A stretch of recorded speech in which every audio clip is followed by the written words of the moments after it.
ഇതെന്താണെന്ന് പറയാമോ? ഹായ് കൂട്ടുകാരെ, ഞാനിപ്പോൾ ഉള്ളത് കർണാടകയിലുള്ള ഒരു ഗ്രാമത്തിലാണ്. ഇവിടെ തേനീച്ച കൃഷിയാണ്. നല്ല അടിപൊളി തേനാണ് ഇവിടെ കിട്ടുന്നത്. അപ്പം നമ്മൾ അത് കണ്ടപ്പോൾ ഇങ്ങനെ നിർത്തിയതാണ്. നമ്മളെ സാദിക്ക് അത്യാവശ്യം കന്നഡയൊക്കെ സംസാരിക്കാനാണ്. എടാ കന്നഡയിലൊന്ന് ചോദിച്ചടാ, ഒന്ന് തുറന്ന് കാണിച്ചു തരുമോന്ന്. എടാ അത് തുറന്നു കഴിഞ്ഞാൽ നമ്മളെ ആക്രമിക്കും അവർ. നമ്മളെ മുഖഭാഗങ്ങളൊക്കെ വേറെ മോഡലായിട്ട് കൊടുത്ത് പോകേണ്ടി വരുമോ തിരിച്ച്?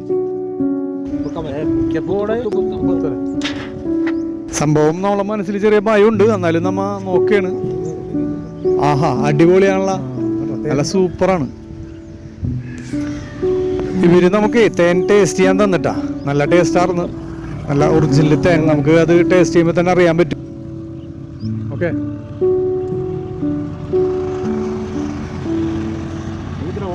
ആ സാദിക്ക് കന്നഡയിൽ ചോദിക്കുന്നുണ്ട്, ഓടലല്ലേ ഓടൂലെന്ന് ചോദിക്കണം. അപ്പൊ അവര് പറയണേ ഡിസ്റ്റർബ് ചെയ്ത് കഴിഞ്ഞാല് പ്രശ്നമുള്ളൂ. അടുത്ത ദിവസം മറ്റൊരു വീഡിയോയുമായി നമുക്ക് കാണാം. Bye bye, okay, see U.